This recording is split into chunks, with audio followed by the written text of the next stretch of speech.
in the building. Grooverelly. Grooverelly. Grooverelly. Grooverelly. We're fucking with Grooverelly.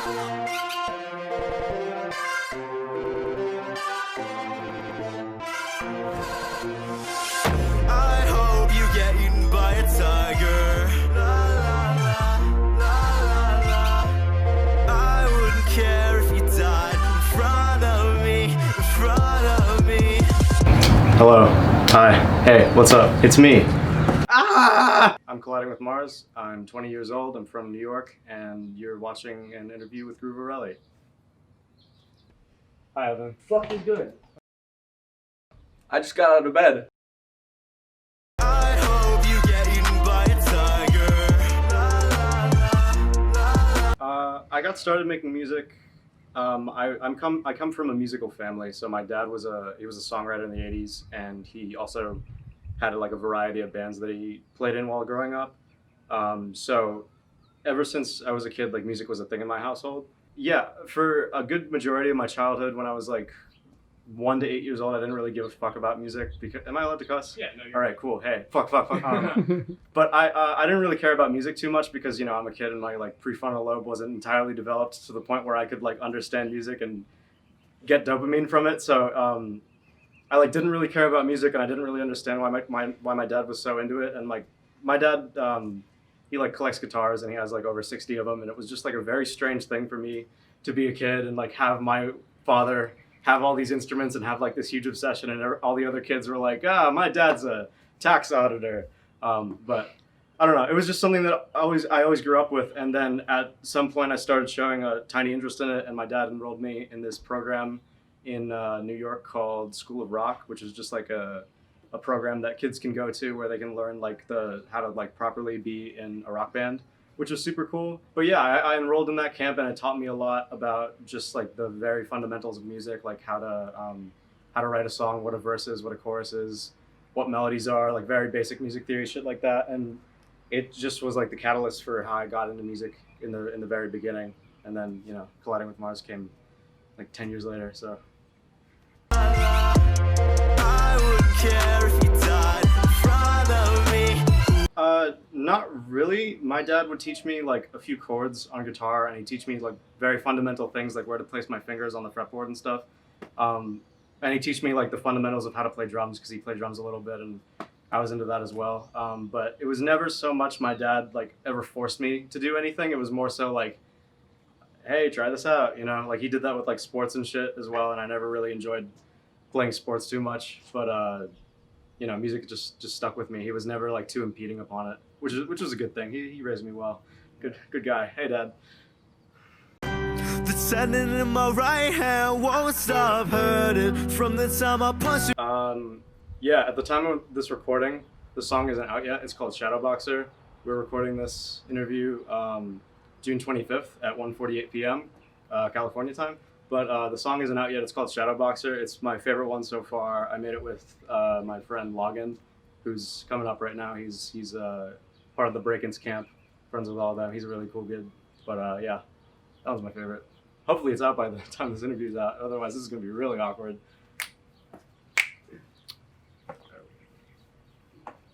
I miss the cold sun, bright, no winter cold.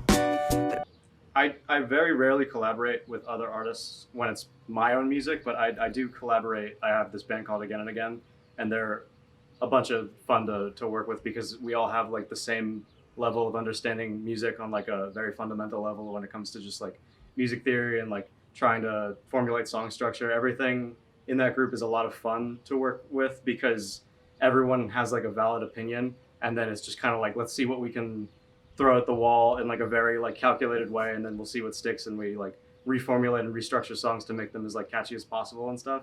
So Again and Again is a lot of fun to work with in terms of collaborating outside of myself. But when it comes to working on Colliding with Mars, the two people that I've had the best time working with would be Blue Knight, who's one of my best friends, a producer, and he's worked on like half of my songs with me. And then the other one would be Logan, who I mentioned previously, who worked on Shadowboxer. Yeah, they're just super cohesive to work with. They like know exactly what I want when it comes to what I'm working on in terms of my music, and like it just clicks, you know what I mean? Dad don't miss me yet, no calls, waiting for my friends to hit my phone. Bands have always been like a part of my life, like because I grew up on rock music. I went to School of Rock, like I had stated previously.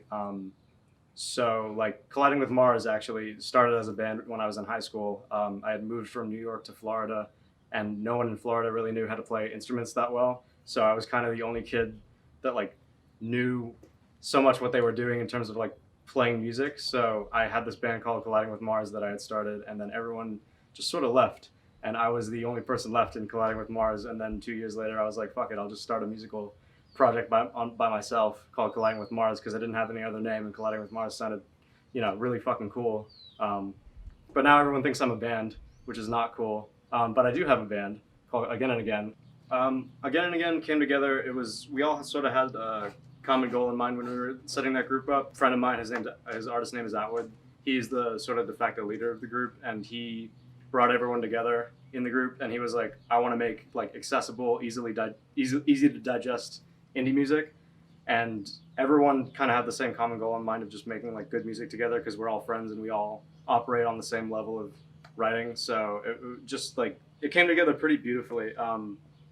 When it came time to making music in the early stages of Again and Again, we started last year, 2019, and we started like making a lot of music together, and then it didn't go anywhere because our release plan like kind of fell apart by the time summer came around. So then we waited a long time, and then we started now, and we go through periods where like we make a fuck ton of music, and then we stop making music, and then we make a fuck ton of music, and then we stop. So it's just it's a good time. We're hoping to take it as far as we can. Honestly, we're just like a bunch of people that like it's like a bunch of professors getting together and like teaching one like omni subject in a college. It's just like a lot of fun that we all get to kind of make music on a macro level, like across the internet. And I don't know, we just got on the cover of Fresh Finds, which is super cool. So as far as we can take it, I guess. That's coming from me. There's 7 other members, and I don't really know exactly what they want personally, but hey. You in the face, but you deserved it. Don't know what I'll do when I get to you, but yeah, it definitely has. And in the beginning, I kind of hated the fact that I was so inspired by rock music, especially because the current state of rock music is just like kind of disgusting and horrible. And I wish that rock music like stopped trying to be rock so hard. You know what I mean? Because you got these bands that all these like trucker bros listen to, like Five Finger Death Punch, and all they do is like continue to mitigate like the post-grunge sound from the early 2000s, and it's just like tiring and stupid, and I hate it.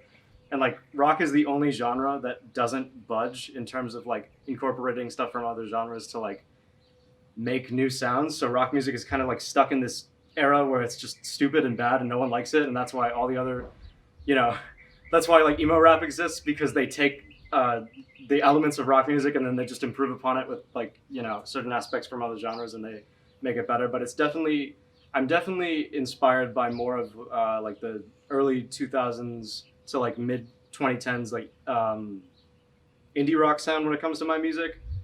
Not so much like the chugging guitars and the beating women type music that like Disturbed try to forward into the industry in like the early 2000s. I really fuck that. Fuck abusers. I hate abusers. If you're an abuser, stop. Yeah. I like using guitars. They're fun. I like using drums that aren't trap drums. It's fun.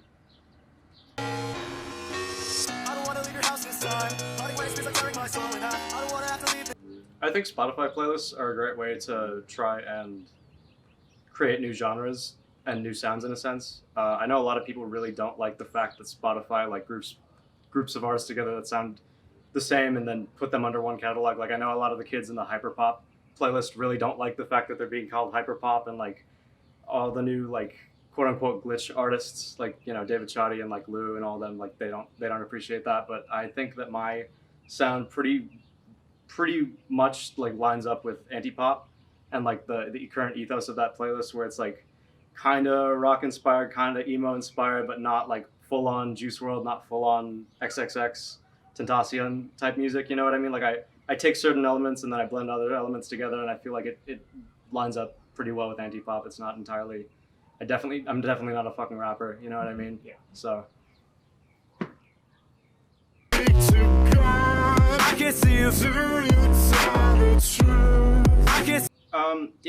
It's really different for all three. If I'm working on producing for another artist, like if I'm producing for Savage Gasp or something, it's really hectic and it's really fucking crazy because we'll get into the studio at like 5 p.m. and then leave the studio at 3 in the morning, and he'll just be like, make a beat, and I'll be like, okay, and then he like gets on it, and then he's like, change this, and it's a whole crazy process. But in terms of recording Colliding with Mars music, and again, it's usually pretty easy.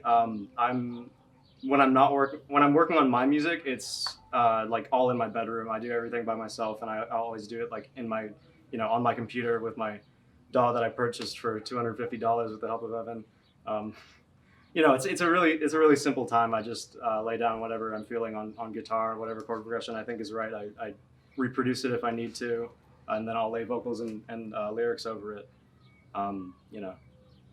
Throughout the course of recording the song. It really depends upon the song. Sometimes I'll write a song that sounds like a more rap song, and that one will take me a night, and then I'll write one that sounds like, a progressive rock song, and it's like 10 minutes long, and it never comes out, and that one takes me like 4 weeks. So, hey, it's the worst person. I'm like the worst person to ask that question. We were dancing like the freckles on the bridge of your nose. I hope you're doing well. That song came together. We were in a recording session, we were in a writing session for this artist named Bryce Hayes, who's on Dirty Hit, and we were just in LA, just like, cruising along, being young, terrible people. Maybe not that. We were just, being young and reckless in the heart of LA, doing crazy stunts in our cars, doing backflips, as young ones do. And then we pulled up to the studio, and the car was on fire, and it was great.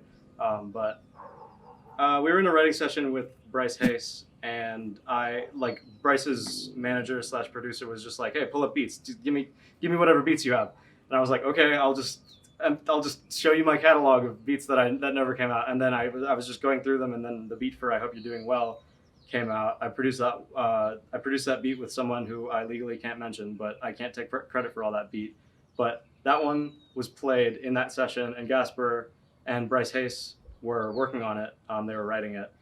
And then at some point during the session, I had passed out because I'm a wimp and I go to bed at 12 p.m. and I wake up at 9 in the morning. So I passed out, and I woke up and the song was done, and it wasn't Bryce's song anymore. It was Gasper's song. I was just like, hey, fine. Whatever. I didn't really do anything tonight. I just pulled up beats, but hey, the song's done. That's great. But yeah, it was a super cool process creating the beat itself. I was working with the other producer, and we were just sending stems back and forth, working on ukulele stuff. I was really into Bia Badoobie at the time, so I was trying to emulate her sound with the production in terms of the percussion and all the video game sounds that I put in. It was a good time. Overall, that song was pretty cool. I'm sorry for the way I treated you.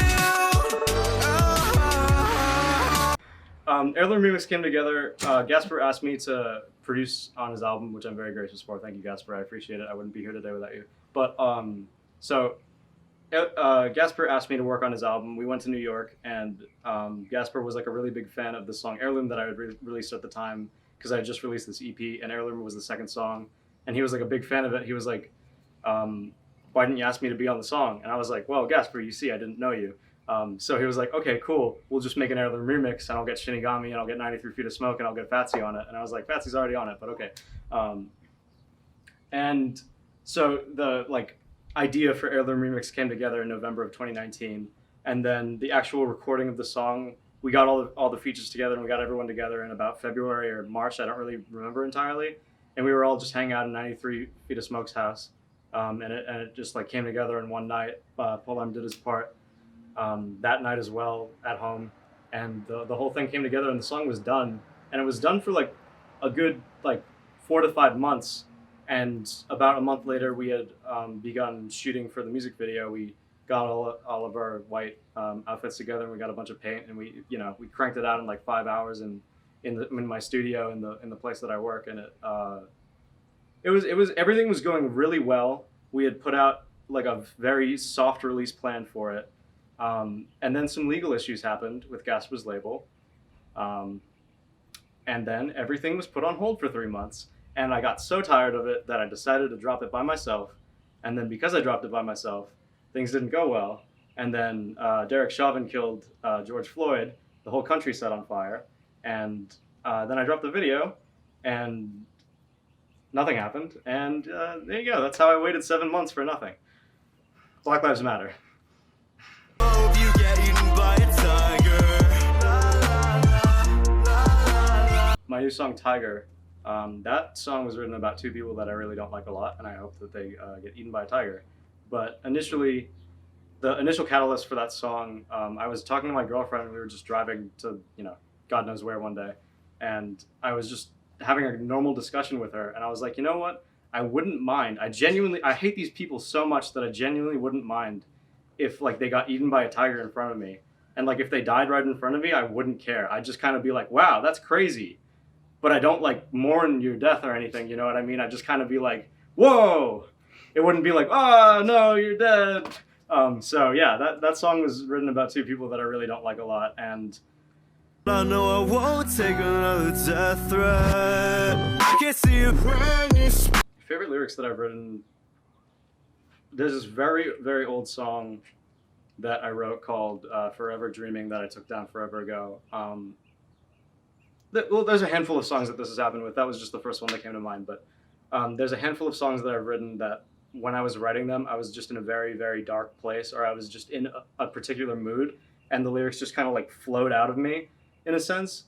And everything just came together, and it was like some very strange force of poetry that compelled me to write those songs in that way, because I'll look at my lyrics on songs where I didn't have that, and then I'll look on the songs where I did have just like this stream of consciousness flow out of me, and like my ability to write lyrics is so much vastly different when I'm inspired versus when I'm not inspired, which is very, very strange. There's a song I have called My Mom Doesn't Believe in Me, and the lyrics like flowed out of me on that one. The whole song kind of came out of me on that one, and Tiger, that kind of happened, and a few others.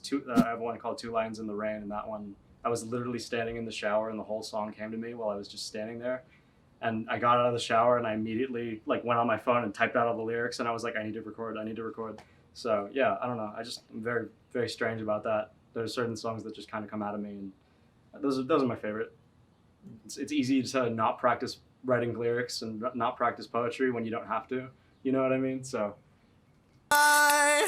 This head rush will make me crash.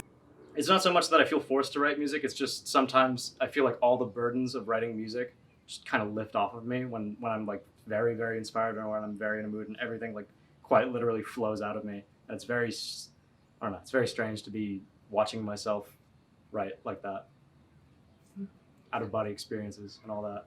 I don't do drugs. I really don't. My feelings are uninstalled. Splashes in my eyesight.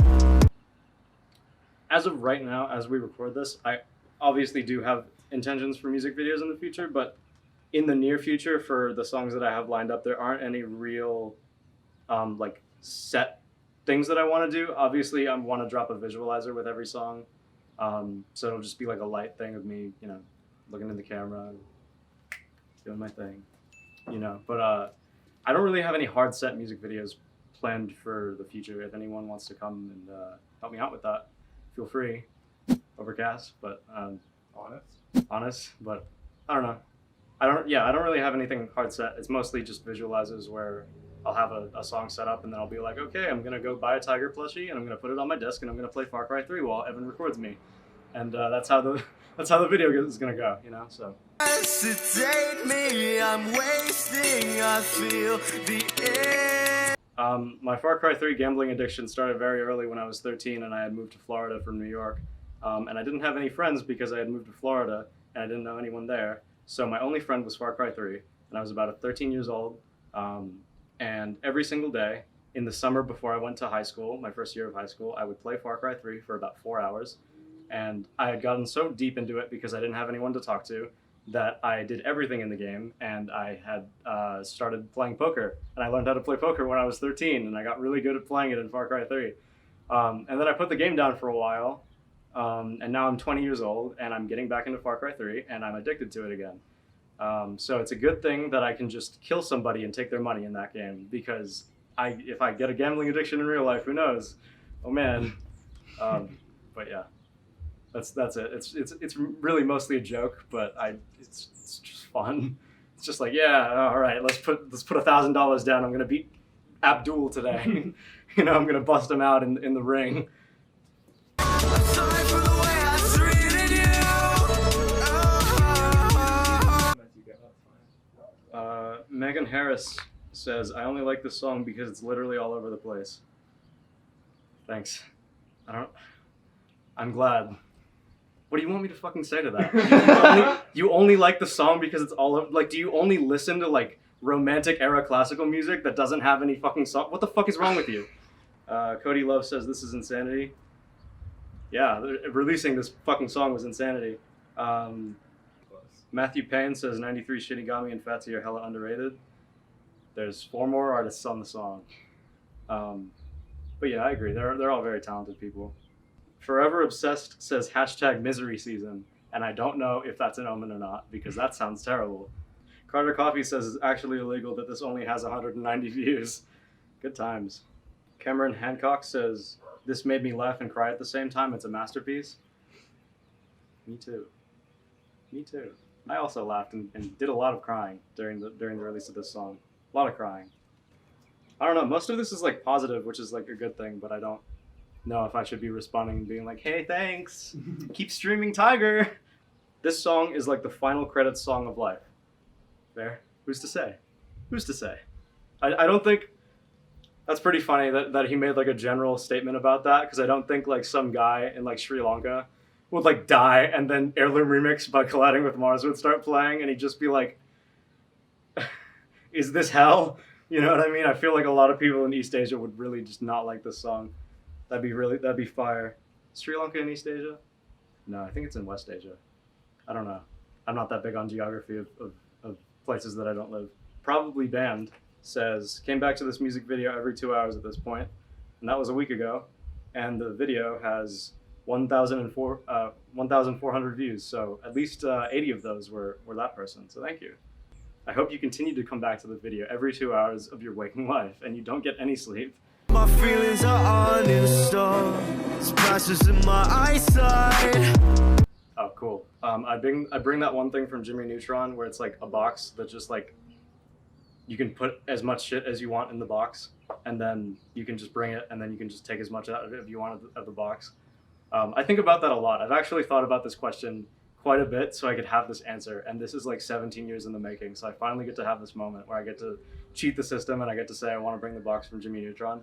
Other than that, realistically, three things I'd bring, probably like a water purification system. God,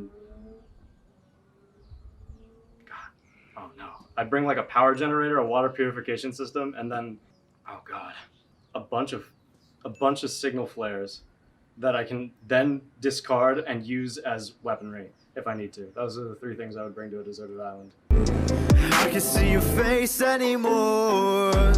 Buried in your own. The last song I listened to was Parasite Eve by Bring Me the Horizon, which came out on the day that we recorded this. But the song before that was a song called Spellbound by Tyler Renzo. Right. Everything is falling to the floor.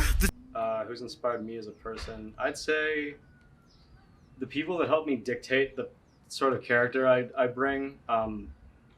There's a lot of times when I'm like about to tweet something and I'm like, this person wouldn't do that. And just like certain things along my life, there's been points in my life that I'm not proud of, and I've tried to emulate other people to get to where I am in life. I'd like to think that I'm a pretty okay person now. But I'd say my dad, he's a very intelligent person and he always like sees things face on. My dad's just like a really smart dude. He worked on the ground floor of NYSE for like 20 years and then he became, you know, anti-money launderer, a consultant for anti-money laundering. So like he's a pretty smart dude. I don't know. The people that come off the top of my head, I'd say Neil Armstrong. He was like always a very resilient person who didn't like speak too much, and he was always just like very passionate about what he did. He never showed his emotions, and I feel like that was super cool of him. And then he never exercised after he was in the space program, so he just kind of died, and he didn't exercise because they thought that your heart beating faster would mean you die faster. So that was kind of okay. Anyway, Kai Dreams is a person that I look up to very much because they're very humble and they don't ask anything of anyone, and they help out their friends without needing anything, and I really appreciate them. Also, there's an artist named Forrest who's in the band Surfaces. Same deal, very humble person. Oh, the guys at SciShow, like the Green Brothers, they're very intelligent and they like cover a lot of ground. Tom Scott as well. They're all like, you know, people that are like polyglots in their fields, and they just know a lot of shit. And I don't know. I like to know a lot of shit. I'd like to be intelligent in a lot of ways. It's cool to not just be like some kid that just does music and then smokes weed all day.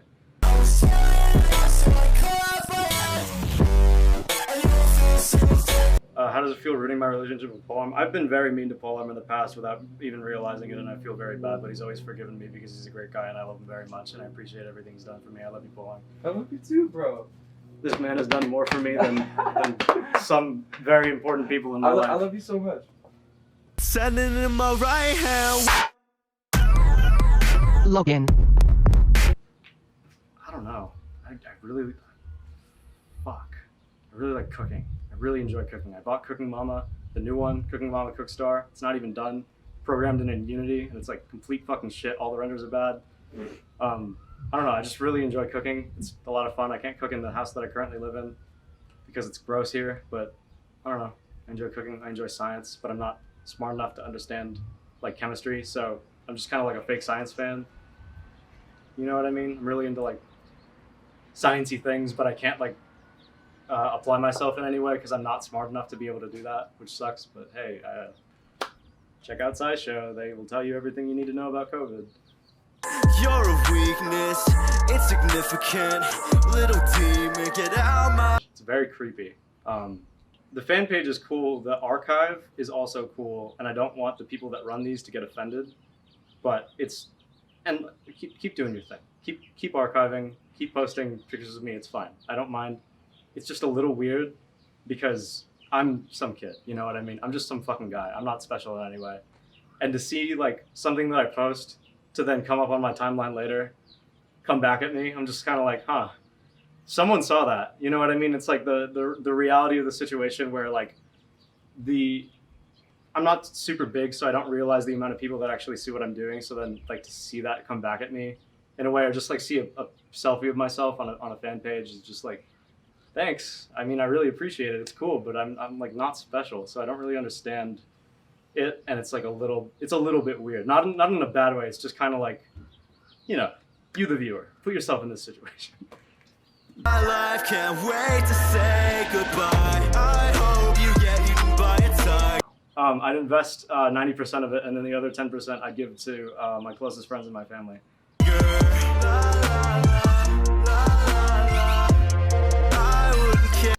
My first crime on Purge Night, I would go to my local KKK chapter and I'd murder everyone there without blinking an eye. I would do that on a regular night too, but hey, I'm a minority, so I can't say those things.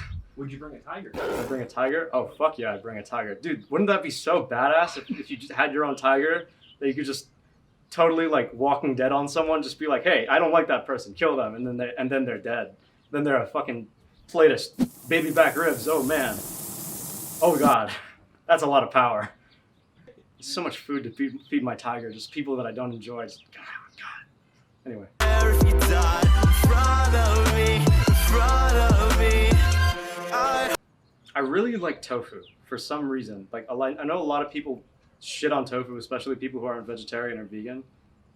But I really like tofu. It's like very applicable to any dish that you're making that requires a protein, even like a taco or something. You just put taco seasoning on it, you grill it a little bit, add some water, you know, it's like, it's not meat, but I didn't want meat anyway. I wanted tofu, so it's pretty good. I also like fruits a lot. Oranges are great, star fruit's great, coconut's great. Coconut's really great. Yeah, there aren't really precise dishes. I'd say more so the ingredients that go into them are what I enjoy more, because I don't know, you work with the ingredients to make stuff, and I just, half the time I'm cooking, I just kind of freestyle it. I'm like, hey, spaghetti and citrus. I'll make a sauce. It'll work out, and then it doesn't. So that's just me. That's just me talking. I'm not a vegan. I'm a vegetarian, and it's actually a lot. People ask me, "Are you a vegetarian?" And then they go, "Why?" And it's like, I don't know. I like animals. They're cool. It's easy. Being a vegan is like kind of difficult, even though it's like, if you do it the right way, it's cheap, but it's at the same time you need like a clean workspace and a clean environment in which you can cook vegan foods. So like it's still difficult to be a vegan, but being a vegetarian, just like stop eating. I don't know, get some beans. People hate beans. I moved to LA and everyone hates beans here. Don't know why, but I don't know. Everyone, like half the people in the fucking house that I live in, they don't like beans.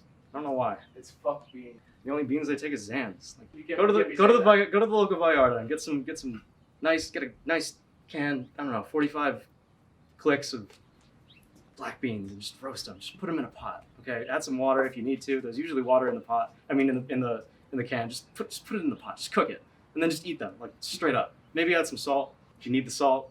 You don't need the salt. Just eat the beans. After you're done watching this video, go get yourself a can of beans and just fucking eat it.